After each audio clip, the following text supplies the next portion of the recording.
Thanks for watching live or listening back to this show from Teachers Talk Radio. You can catch up with all our shows by visiting our YouTube channel or by listening back at ttradio.org. Don't forget to like and subscribe to enjoy more live education conversation from TTR. We hope you enjoy this show.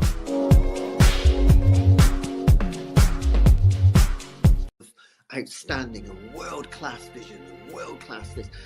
I'm a real leadership geek, honestly. I've spent my whole career reading books and chatting to people. I just find the whole thing and the announcement, the way it's been announced, bizarre. If you could move away from a model where teachers are so intensely focused.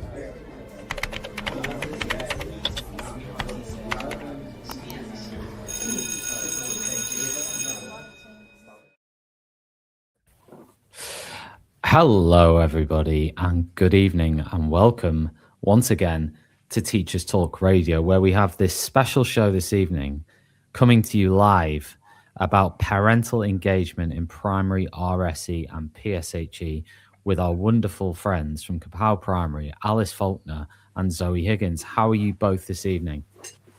Yeah, good, thank you. Yeah, good, thank you. Epic. I can't wait to get into this. I think it's such an interesting topic. It really, really is on trend. And I think there'll be a lot of people out there with a lot of questions to ask. So if you are one of those people who happen to be maybe listening or engaging with this live, feel free to drop a question in the comments. You know, if you have something you want to say, please share it. And we will, of course, attempt to bring it to our guests and to you. If, of course, you're listening back to this as a podcast or a recording, then thank you very much for joining us. This is Teachers Talk Radio. And just before we get into this massive topic of parental engagement in primary RSE and PSHE, I just want to start with our guests. So, Alice, do you want to tell our listeners a little bit about you? Yeah, so I'm a curriculum writer and content creator for Kapow Primary. I'm working on the new content for RSE and PSHE, which will be getting live in September, although we've got preview units available already. I taught for 10 years in a primary school in South Devon, and I've got two children of my own who've just come out the other side of the education system. They've just gone off to university. So that's me. Brilliant. And Zoe? So I'm the RSE and PSHE lead at Kapow Primary, amongst other subjects that we work on. And I've been there about 3 years. Prior to that, I've got over 20 years teaching experience, and I taught reception right through to year 6 at various points. And yeah, I'm also a parent, so kind of coming at this from both ways. Do you want to do a silly icebreaker or not? Go on, because I've got one. My silly icebreaker, which you can ask me if you don't want to do it. My silly icebreaker was going to be the educational opinion that the educational hill that you'd be willing to die on, or the thing that you think would create an argument in any staff room in the country. You might not want to do that. No, I've definitely got one. We could go. Do you want to go? I'll go. It's colours of pens don't matter. Doesn't matter what colour you mark, highlight, do anything in a child's book, it's not going to help them learn. I can second that. Yeah, I'll just join you with that one, Zoe. That's fair. That's a fair one. Yeah, I mean, there's that whole thing, isn't there? The green pen is less sort of invasive and aggressive, and the red pen's really nasty. I've been out of the classroom for 2 years, and still my husband says, why every time I pick up a pen, is it a green pen? So, yeah. Yeah, you train yourself. I mean, I've trained myself into that a little bit as well. I mean, the one thing that I refused to ever train myself into was the whole like triple and quadruple marking thing, where it's like, say this to the student, then they answer, then you wait for them to answer, and then you take their book in and you then write another answer to their answer, which poses a question, and then they take their book home again and they write an answer to your answer. So then you're up to quadruple. And then at the end of that, you can then give them, It's a bit like when you say thank you and you get stuck in like a thank you back and forth, like, oh thank you, oh thank you, like it's almost the same, isn't it? Well, that's a lot of the younger kids would give you very simplistic answers. It was like, because they felt like they had to. Anyway, we digress. We were talking about parental engagement tonight. We're talking about parental engagement, primary RSE and PSHE. So why is parental engagement in these two areas so important? And feel free to jump in. I'll make a start on that one. I think that RSE and PSHE has such a unique place in education because it totally spans school life and home life. Like, absolutely everything about it happens in both places and needs to be a partnership between parents and schools. You cannot separate what's learned in school with what's learned at home and vice versa. And parents are the child's primary educators when it comes to their relationships, their values. They're seeing it from their parents, even if their parents aren't actively even talking to them about them. They see from their parents what relationships look like, what they value. So picking all of that up from their parents, and that needs to be kind of taken into account in RSHE, PSHE, RSE, whatever letters you're using. But all of that encompasses sort of what goes on at home. I also think because it's such a sensitive issue, and some of the issues you're talking about, some of the content is sensitive, that you need to have the parents on board, you need them to trust you, and you need that kind of conversation happening all the time so that those misunderstandings about what's being taught and why it's being taught don't happen. It's kind of getting in there before any issues escalate. So I just think you can't teach good RSE without that engagement happening, really. Yeah, it's that sense of trust, because you're talking about values, and people's values are one of the most important things for them and for their children. I mean, what should it look like though? What should good parental engagement in these issues look like, in these subjects look like? Yeah, I'll take that one. I think first of all, an understanding of what the subject is, because I know when people ask me about my job and I talk about PSHE or CPSHE or one of the many different titles schools give it, even people with children at school sometimes give me a slightly quizzical look. They're not always sure what's being taught in those lessons. So I think, first of all, parents knowing what's taught, and also in sort of realising and understanding how important and relevant it is for all aspects of their children's well-being and safeguarding. Also dialogue, that when you're communicating with parents and engaging with them, that it's a two-way street, and you're not just sort of giving them information, that you're giving them lots of different ways that they can sort of get back to you about the things that come up in PSHE. Also, I think making sure that the people who are actually teaching the children, especially in primary school, there's that real level of trust with the class teacher, and just making sure that there are points of contact with the class teacher, that you don't leave all the parental engagement up to sort of senior management or subject leads, because that's really where that kind of close trust is. Sure. No, that makes sense. I mean, what do you think is the biggest misconception that you hear from parents about what's taught in those subjects? Well, I think like Alice said, a lot of people don't really understand what the subjects are. When you call a subject by its letters, and you sort of do that as a matter of course, obviously a lot of people don't know what that is. And even within Kapow, we've found that there's confusion about which bits which, and what does each letter stand for, and how come some letters are there twice, and what is this subject? And then perhaps people who've got children in schools that give it a different name, and so even just what the subject can be a massive misconception. So I think schools need to be really clear about what. Should we say what it is for people listening? Maybe we should. All right, because you're saying that it's like y'all know. No, you've got PSHE is personal, social, health, and economic education. And RSE is relationships and sex education. That's right. And there's statutory subjects in English schools. So RSHE is statutory. Oh. Where the H then gets moved into the RSE, so relationships, sex and health education. that part is statutory. The personal, which is also sometimes referred to as citizenship, the economic, which is sometimes referred to as financial, are not currently statutory. But let's add to that confusion that with the national curriculum changes coming, citizenship is likely to become part of the national curriculum, so then will be statutory. So it's not surprising that a lot of people are confused, and I think some of the DFE's sort of titles for the different documents do confuse things further. So yeah, absolutely. I mean, you should have asked me what my misconceptions were. That would have been a really good start. Should have asked you what you thought it was. Yeah, and then added to that, you've got online world or online safety that forms part of that, which is also in the computing curriculum. So there's like a sort of crossover there as well. So I think schools need to sort of almost decide what they're calling it in their school, because actually what you call the session in your school isn't what's important. But I think schools need to make that decision, explain that to parents, and then sort of use that name all the time to avoid those misconceptions about what it is, because there's certainly a misconception that it's all about sex education, and that's what it is.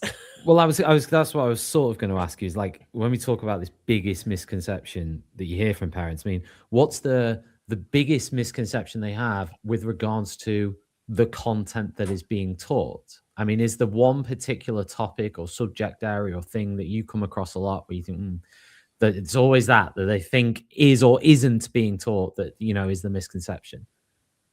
I think that the sex education is a bigger part of it than they think it is. The actual sex education about conception is non-statutory and is a really small part of what is taught. And I think kind of wrapped up in that, there's a misconception that within that, the puberty and the sex education content, that it's much more explicit and earlier than it actually is. I think that's probably the biggest, I would say.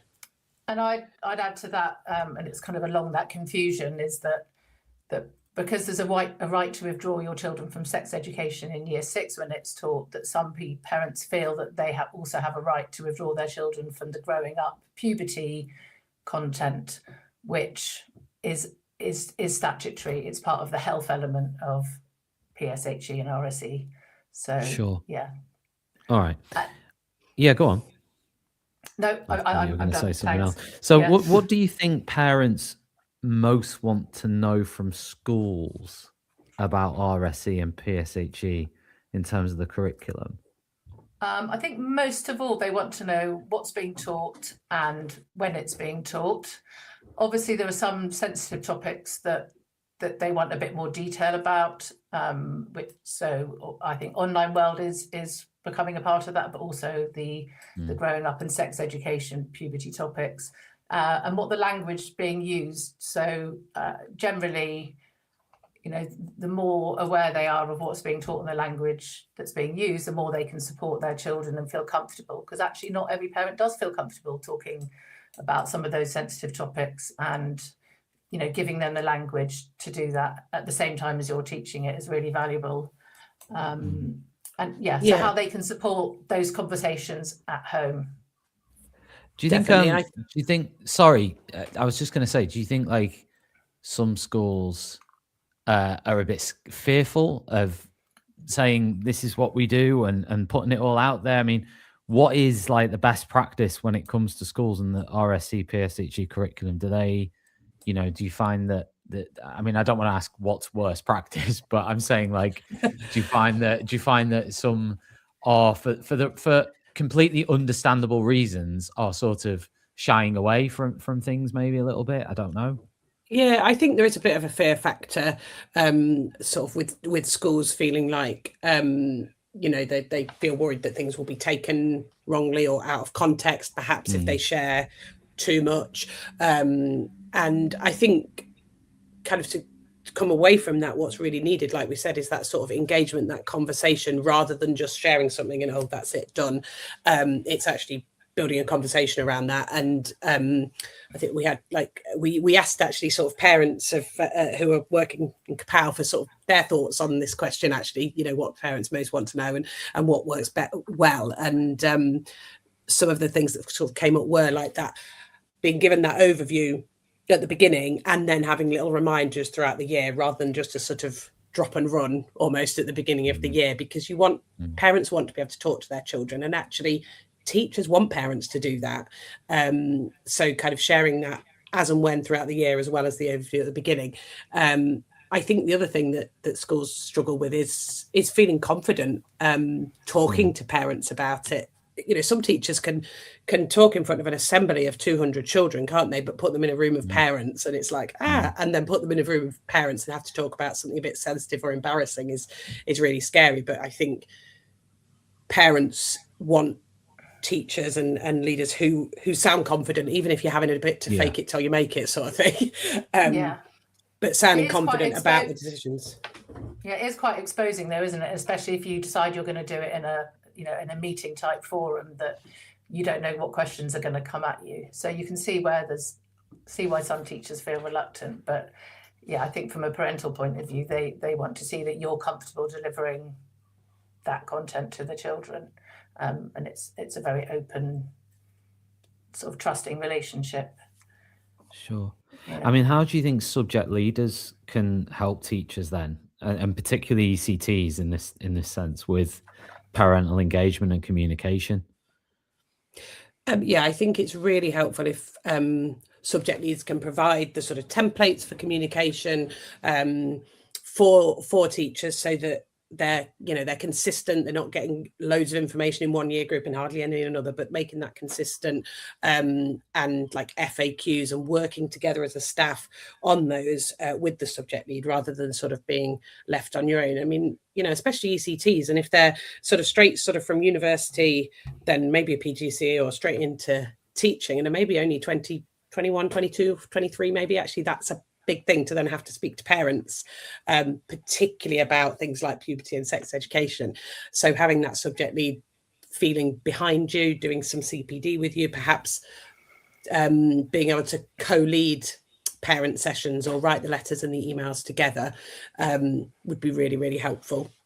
And just so that, you go. Sorry, Alice. Yeah, just particularly important, just because there have been so many changes, that you put aside some CPD time for the whole staff to get up to speed on the statutory guidance, understand all these differences that we've been talking about, understand about the withdrawal process, so that they're well equipped to have those conversations with parents, because it's complicated. Yeah.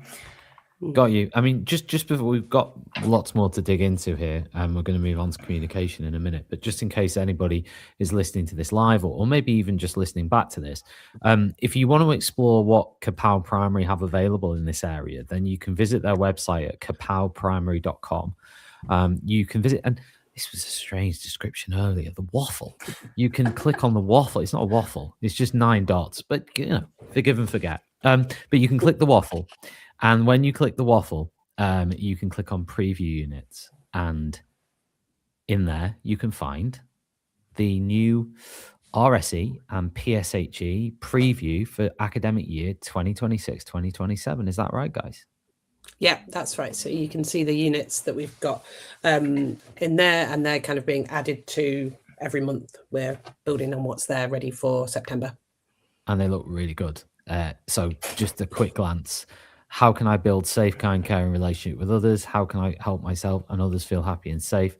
How can I manage the changes to my body and emotions as I grow up? How can we look after and respect our bodies? And so on and so on and so on. And you can view the lessons in preview. That looks really cool. So anyway, we'll come back to that in a bit, but that's it. If you're listening to this now, check it out. It's at kapowprimary.com. So moving on to communication. The new statutory guidance expects schools to proactively engage parents about what's being taught. So how can schools ensure parental engagement and trust without overwhelming them with information? Yeah, I think this is one of those ones where it's the same as with all homeschool communication. For some people, you're going to be giving them too much. For some people, it's never enough. It's very Goldilocks. So I think it's using lots of different means of giving parents information. You definitely don't want some parents not knowing what's going on and finding out first from the WhatsApp group, the parental class WhatsApp group. It's and it's not dumping it all on them in one big go. You know, you might want to start by, you know, sort of concise curriculum outlines, but, you know, giving it sort of half-termly probably, and actually doing it if you have a newsletter or an app that you use, do it within those recognised channels of communication rather than making it like an additional type of communication. And again, focusing on you know, the why you're communicating it and how important it is, the purpose of it, and the safeguarding elements as well. Yeah, I don't know if you've got anything to add, Zoe. No, I don't think so. Not that we'll come on to other things.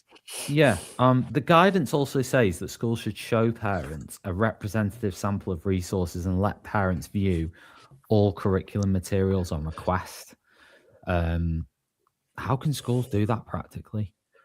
Yeah, this is a headache for schools. It's also a headache when you work as a publisher, but it is in the new statutory guidance, and it is really important. I think what's important, just firstly for schools to understand, is that it is a representative samples for everybody, and that all curriculum materials is on request. You haven't got to send out every single thing to every single parent. So I think what's important is schools think, right, what is our representative sample or information to start with? What do we feel that is going to be useful for every parent, and sort of decide what that is as a staff.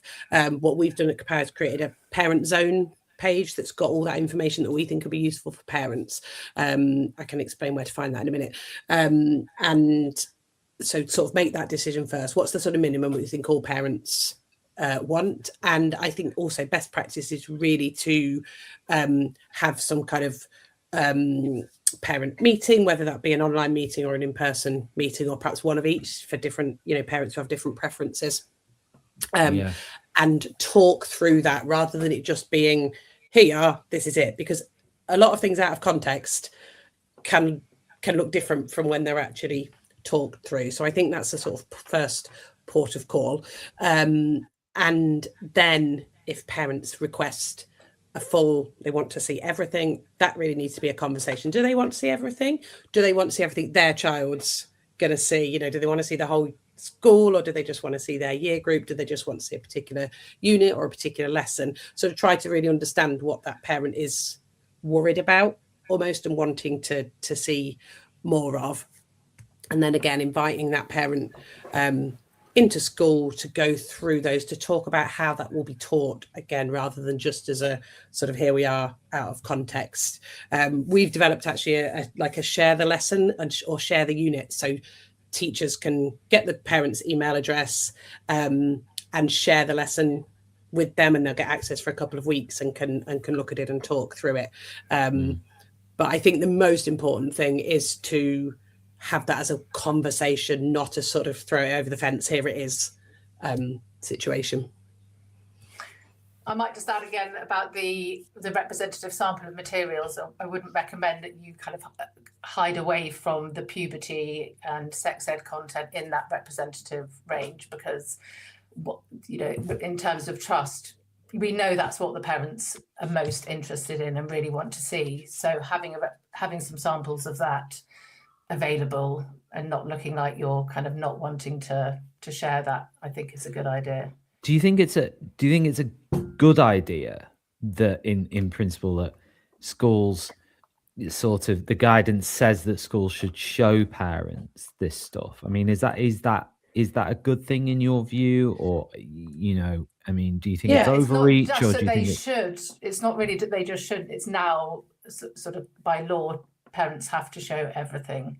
So, and I actually, as a parent, I think if something's being taught, I have no, you know, we don't get asked to do that for all the other subjects we teach in primary, but I can understand why that's being asked of teachers for this. And I think we should be happy as teachers to share what we're teaching in these areas. Sure. Yeah, it comes back to the confidence, doesn't it? If you're confident in your scheme and what you're teaching and how you're teaching it, then then you should want to share it, almost, you know, be proud to share. And I think maybe thinking about it like that is the way to kind of get your head around it. Be proud of what you're sharing with the children and share it with the parents as well.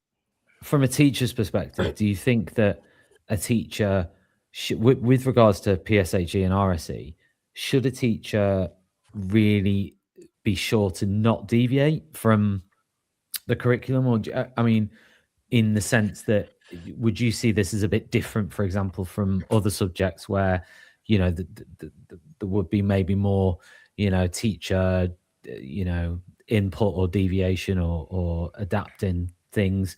I mean, would you sort of say, look, you know, stick more closely to this, or would you say no, just approach it how you'd approach anything else? I think it's really. Whatever sorry. You Shall I go? I think it's really difficult with this, because I think, yes, you need to you know, because you've shared with parents, there should be very strong policy about the subject.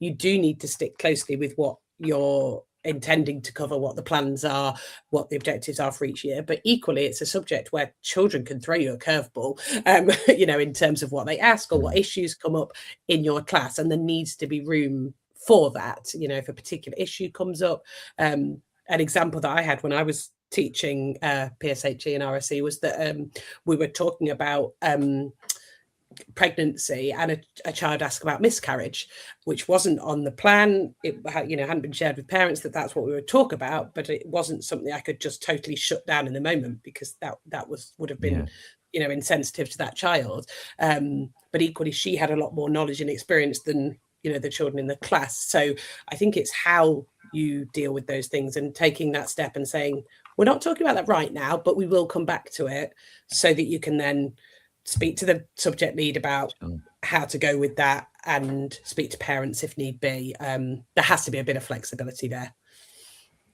Sure. Yeah, and we would recommend that all teachers have in their classroom a sort of question box. So that's one way that you're not shutting children down, but you're giving yourself time to answer some of those tricky questions. So like take you beyond what you're planning to teach. Yeah, so basically what you're saying is give yourself time as a teacher to, you know, reflect on what's being asked or whatever, and not rushing into anything. And it really does depend on school context as well, in terms of the curriculum, because different schools, and, you know, even if you're teaching the same year group every year, you can have cohorts that are so different in terms of their development and the things that are going on in their lives that you can't predict it.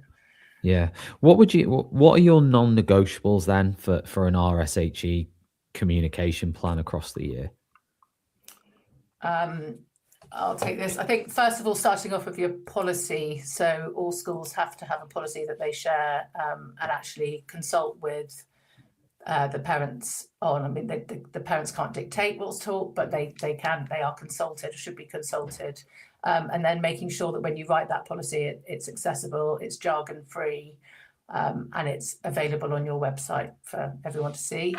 And again, I think this comes back to a range of ways of communicating. So don't just have it on your app or just on your website, have it on notice boards, have it in emails, have it in newsletters, just so you're ensuring that everyone is getting the comms. And as Zoe mentioned earlier, having at least one opportunity at the beginning of the year for parent questions, for any questions they may have on your curriculum and your policy. And finally, and this was, you know, so important, I'm sure, Zoe, you'll be coming to it later, but pre-unit, you know, before you start teaching puberty or sensitive topics, you know, giving, even if you've told them at the beginning of the year when it's going to be happening, often I think it's comes in the summer term, and if you've told them about it in October at the beginning of term, then beginning of the year, parents are not necessarily going to remember that. So you need to kind of remind them when those topics are coming up, give them a heads up, and that's when some of the more detailed communication on those subjects can be given out. Makes sense. You know, the guidance is clear. You know, schools must have an up-to-date written policy and consult parents when developing or reviewing it. But what does proactively engage and consult actually look like in reality? Yeah, I think it's really interesting because there is a bit of a misconception. I think that consultation means that parents get to sort of say what's in the policy, and that isn't totally the case. It's your school and it's your policy, but what the engage and consult means is that you hear from parents, you give opportunities for that, and that you take that on board. You don't necessarily have to agree that it's right for your school. You know, what one parent says, you could have 300 different opinions in the school, couldn't you? But that it is taken on board and it's thought about. So I think sharing drafts and explaining decisions as that process goes on. So, you know, sharing the first draft of a policy and explaining why certain things are in or not in the policy.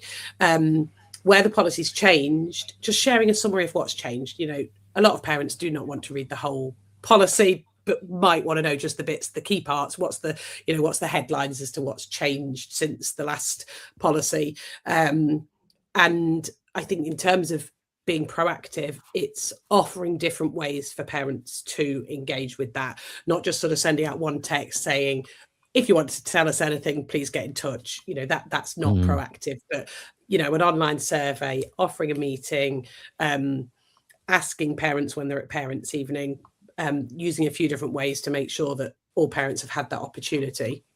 And then I think it's really important to demonstrate how that feedback's been considered. And if something hasn't been done that was suggested, saying why that hasn't been suggested. You know, it may be we couldn't take that on board because it was against the statutory guidance, you know, but I think parents really appreciate that. Well, I don't feel like I was listened to, you know, can be the feeling, but actually if it's, we took it on board, we couldn't do it or chose not to do it because of this, parents at least feel like they've been listened to, even if they're not agreed with, which I think is really important.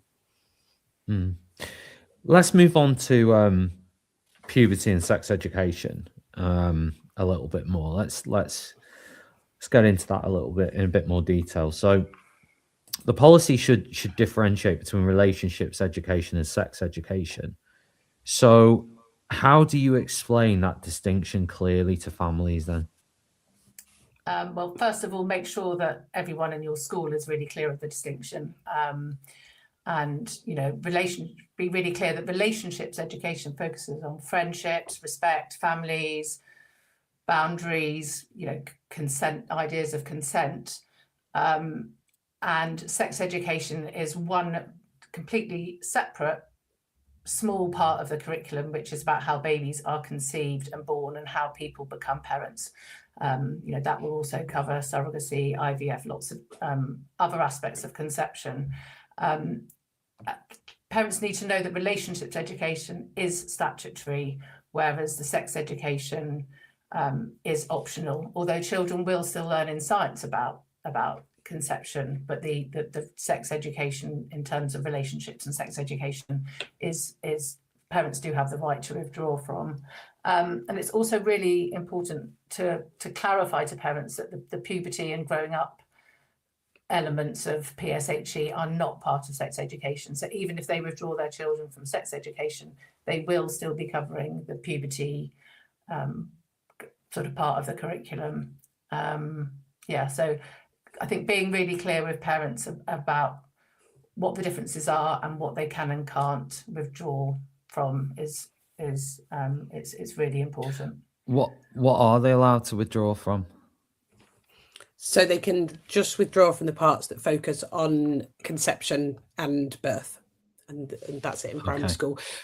We've actually tried to make it really clear in our scheme because it can be really confusing, and you can sometimes have lessons that might touch on puberty and sex education in one lesson. For example, if you're talking about periods, that could easily kind of go into both. What we've tried to do is we've kept all of the sex education learning in one unit, so it's very clear that's the unit that's non-statutory, that's the unit that parents can withdraw from. Everything else you've got to cover, just to make it simpler. And what's the best way to communicate the purpose of puberty education so it sort of comes across as safeguarding and well-being and not too much too soon? I think the first thing is we all like to know what's coming, don't we? Nobody likes something that's, you know, coming as a surprise, and basically that's why teaching about puberty and starting that teaching and learning quite early is so important for children, because we want children to have, you know, heard about periods before they start their periods, or you know, or heard that they're going to get hair in strange places before that actually happens. If it's already happened by the time the children have that learning, you've sort of missed the boat. They've already possibly panicked or had conversations with friends or older brothers or sisters that are perhaps not giving them the information as clearly and as calmly as what they would get in school. So I think that's really important. It's that we want children to know before things actually happen to them, to reduce the worry, to reduce the panic. And I think it also, for parents, it's really important to make clear that actually it's that knowledge is power, isn't it? If children know what to expect, if they know what all their body parts are called and what might happen to them, they can recognize whether something's healthy or unhealthy, whether that be within their body or whether that be in a relationship or the way somebody's talking to them. They can recognize it, and also they can talk about it. If something's not right, they can talk more confidently about that with a trusted adult. So linking it really to that safeguarding and that well-being is really important. And the fact that actually learning about puberty is just talking about something that happens to every single person. It's not strange to talk about. Everybody goes through puberty. So we're just providing a sort of space to talk about that in the same way that we talk about everybody, you know, heartbeat rises when they do exercise. It's something your body does. It's perfectly normal. Let's have a space to talk about it and to raise worries. And hopefully by doing that in school, that will also encourage children to talk about it more openly at home, because they know that it's not something embarrassing or shameful, but it's something totally normal. Yeah. So what do you recommend that schools share with parents before puberty lessons? So I don't know, like key vocab lesson, objectives, slides, FAQs. Yeah. So yeah, I think the first, starting with like a really concise, again, we don't want to overwhelm parents, but a concise summary of the key learning for the unit, their child's year group, vocabulary lists and definitions, so that parents can use the same language, talking about, you know, body parts and changes that, you know, for example, we've been really careful in our puberty content to make sure we've used non-stigmatizing language. So their period products, you know, not sanitary towels. It's and if they can sort of use the same language, that's important. And then a list of frequently asked questions. You know, the kind of things that the school can predict that the children are going to sort of come home asking about, because, you know, they always will, and how to answer them. Also, just explaining how you're going to teach the content. So are you going to be using videos? Are you going to be teaching? And we would recommend this. It is best practice to teach, you know, if you've got a mixed class, you teach the boys and the girls the same content at the same time. You might want to have, you know, a bit at the end of the lesson where the children can be split, but generally teaching mixed age. So yeah, just getting across the message of how you're going to be teaching the content, and being really open that you're happy to share the preview of the content and any of the resources that the children are going to be you know, watching. We touched on this a little bit earlier, but how do schools explain withdrawal rights clearly? I mean, this is probably terrible practice from me, but would it be best for a school to not mention it rather than say, because then it just brings up and opens up this massive thing that they're then going to have to go into, or should you like be sort of loud and direct about what they can do or not do? I think somewhere in between the two of those, probably, Tom. I think, you know, you need to make clear that it is an option, but I know what you mean. You don't want to publicize it as the sort of best practice, because actually, you know, I certainly feel strongly that it's important for children to learn this, and a bit like you know, obviously, you know, children of that age, we're not expecting them to be, you know, sort of engaging with it in that it's for them yet, but it's that being prepared and beginning to build that understanding, so that when they get to secondary school and the learning deepens, they're ready for that. But so it's that balance, isn't it, of saying this is an option for you if you feel this is right for you and your family and your child, but we would really, you know, think it important that you do teach this content. So I think obviously it would need to be in the policy, and it needs to be in any parent information you share, that it's a, you know, that it's an option.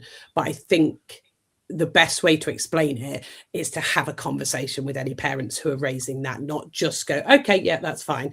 Because actually through that conversation, it may be that once you have that conversation, they're reassured and don't want to withdraw, or only want to, it's a really small part of it that they're actually concerned about, not all of that learning. So I think just making sure that's a conversation rather than just a sort of, I've ticked the box that I don't want my child to do it, so that's it, they're sort of out of that. But I think if we go back to what we said at the beginning about that parental engagement and communication being so important, I think if you got that right as children come through the school, that hopefully by the time they get to year 6, which is generally when the sex education is taught, the relationship will be there to be able to have that conversation.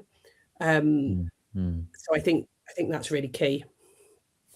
No, spot on.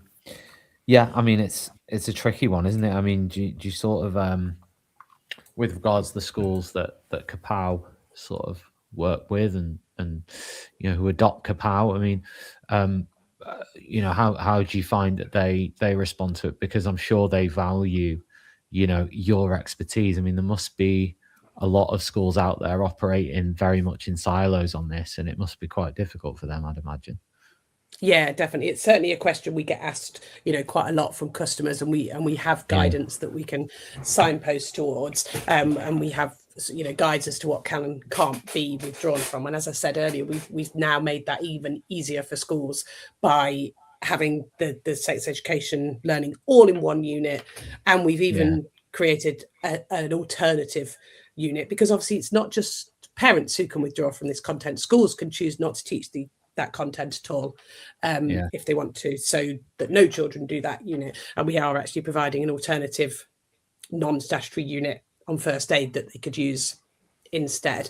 And also on our parent zone page, there's information there for parents, and on the schools page there's information for schools, so it's really easy to kind of get a clear answer and give a confident answer when parents ask. I suppose what I was getting at there is you're giving that confidence, aren't you? You know, it probably feels, you know, that as a teacher you've got, you know, I know as a teacher myself now, teaching PSHE is, you know, feeling like you've got people behind you to sort of turn to, or you know, be able to and also the confidence in the material you're using and what you're doing and how it's mapped out. I think it counts for a heck of a lot in being able to teach it well. And it's, like I said, it's so comprehensive on Kapow. It just looks really, really strong. So yeah. Okay. Online stuff. Goodness me, it's been in the news a lot, hasn't it, recently? I think this is one of those areas that we anticipate schools will get as much kind of parental questioning as sex education. Sure.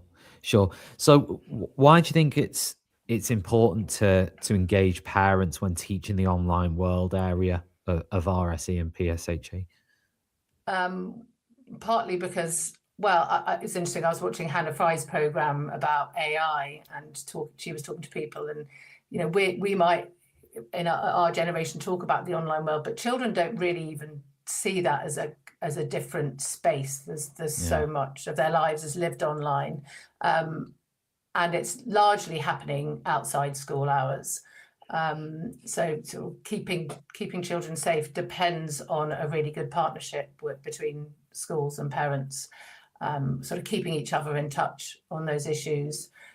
Parents often want guidance about sort of the risks of different apps and platforms, and also how, you know, they don't always have the vocabulary, so they feel like their children are one step ahead of them. I know I certainly feel my children are one step ahead of me when it comes to these things. So, and it's changing so quickly that, you know, parents, as a teacher, I think I wanted to know from parents what was going on in the online spaces that their children were occupying. And just shared messaging is really important for keeping children safe. Yeah. I mean, what concerns do you think parents have about teaching about the online world in general?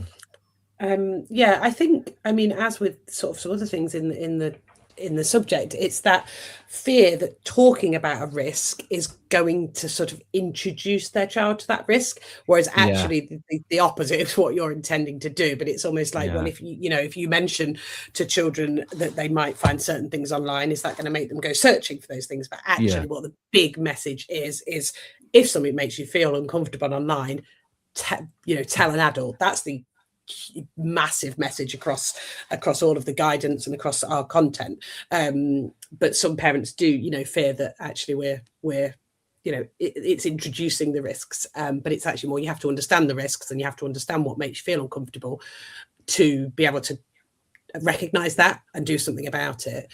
I think there's also all parents or households have different sort of digital boundaries, whether that be for their children or for themselves. And I think there are parents who worry that schools are sort of going to be saying, oh, you should have this much screen time and you should do this online and not this online, and a parent should supervise this or the other. And perhaps they feel that that's undermining what their digital boundaries are at home, what their rules are at home. And then I think, a little like Alice sort of mentioned, I think some parents' concerns are that they just don't know enough about what children are doing online or what the potential of that children can do online is, and they worry that they're not up to date with that, and therefore their children will sort of know more than them. Yeah. So I think there's a massive spectrum, isn't there, in terms of children? There'll be some children who don't have any digital exposure, and some families where it will be sort of, very open, both in terms of what the parents are doing online and the amount of time they're spending online and the children. So it's a really difficult subject to make sure that, you're addressing both those ends of the spectrum in your teaching. Yeah, here's an interesting question for you. What do you wish that every parent understood about how children actually encounter harmful content online?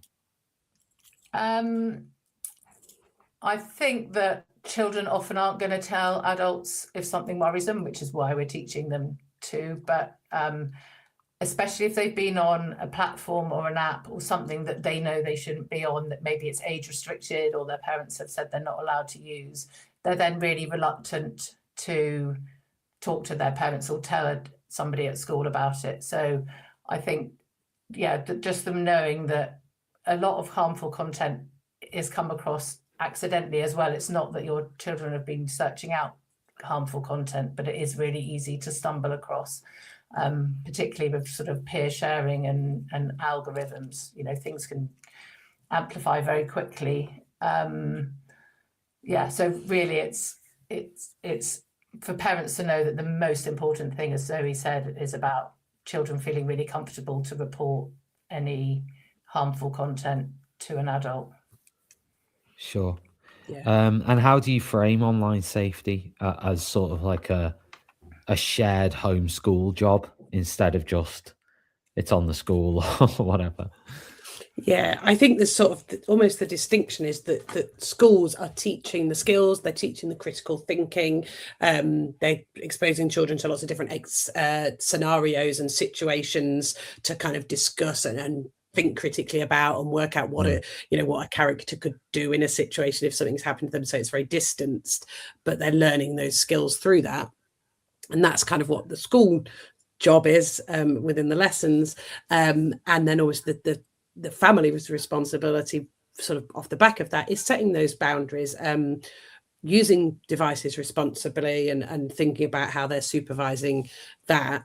And that then the sort of middle point of that totally overarches it all, as we've said, is encouraging those open conversations, making it really clear that a child is never going to be in trouble for telling them that they've seen something they think they shouldn't have seen, or that they've seen something that worries them or makes them feel uncomfortable. And I think that is the message that has to come from home and school.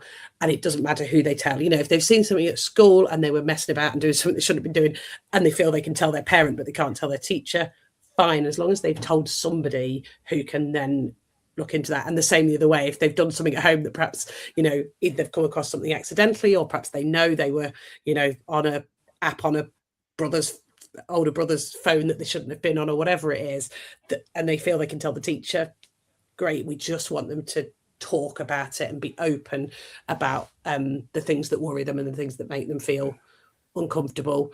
I think school as well, sharing tips with parents that parents can use at home, sharing updates, some great online safety posters about different apps and stuff out there. If schools can share that kind of thing with parents to help them keep informed, I think that's really important as well, to keep it so that parents and schools are working at the same kind of level on things. Yeah, I think as well being really non-judgmental, because I think it must be hard as a parent if your child has come across and told you about something, or you've discovered that your child and their friends are doing something online. Actually, you want school to be a safe space for parents to be able to report that to the school, because often the school are going to be the best people to deal with some of the wider ramifications. I'm thinking, year 6 WhatsApp groups and that kind of thing. But not for parents to feel ashamed that possibly that they've let their children do something online, and be able to come and get school to help, solve the problem. Yeah. Perfect. What would your final message be on parental engagement in primary RSE and PSHE? If we've got teachers or school leaders or middle leaders listening to this, or any sort of stakeholder in that environment, what would your final message to them be around this topic? I think for me that you go on, Alice. You go first. Yeah, actually, you talk to any teacher. I think most teachers see it as a real privilege teaching this content to children. I know some of the best conversations that I had in my primary classroom with whatever year group were in these lessons. It's just a really rich, lovely experience you have discussing relationships and health and all of it. So I think if parents know actually what, that you really do understand the significance of your role teaching PSHE, that's really important. Definitely. So I was going to add your thing. Yeah, I can add to that. I was going to say that I think that understanding that the better your parental engagement and the more involved your parents are with the subject, the bigger impact those lessons are going to have, because it's more likely that what you're teaching in school is going to be carried in to home, and what's happening at home is going to kind of inform the teaching. So I think that engagement is just going to give the subject a bigger impact for the children in your class and in your school. So that's why it's so important. Spot on. And just to finish off, if anybody's listened to this and they've listened back to this and they have got to this point, where can they find out a little bit more about how Kapow Primary can specifically help them with this? I think the best place to go is if you go on the website, if you go on any lesson or any unit of any subject, not just RSE at the moment, there is a banner across the top that says new RSHE guidance is here, and there's a bit to click. If they go there, literally everything connected with our content for the new guidance is linked on that banner. So any lesson, any unit, and just click on the banner at the top and you can find parent information, subject leader information, class teacher information, units, everything's there. And you can, if you sign up for a trial, you can access all of that. It's not just samples. You can access everything that's there if you just sign up for a free trial, which are a month at the moment rather than 2 weeks for RSE. Fantastic. Give you a bit more time. Well, that's brilliant. Listen, Alice, Zoe, it's been a real pleasure talking to you about this. I've learned quite a lot in the last hour about about all sorts, really, about the whole guidance, the framework, the curriculum, everything. So thank you ever so much. It's been brilliant. And hopefully people can reach out to you following this if they'd like to find out a bit more. You've been listening to Teachers Talk Radio. We'll be back again at 9 p.m. With Lee Pace. So if you want to tune into that, you can do on all the usual channels. Alice and Zoe, thank you very much again. And thank you. Take care, everybody, and good evening to you. Outstanding, a world-class vision, world-class this. I'm a real leadership geek, honestly. I've spent my whole career reading books and chatting to people. I just find the whole thing and the announcement, the way it's been announced, bizarre. If you could move away from a model where teachers are so intensely focused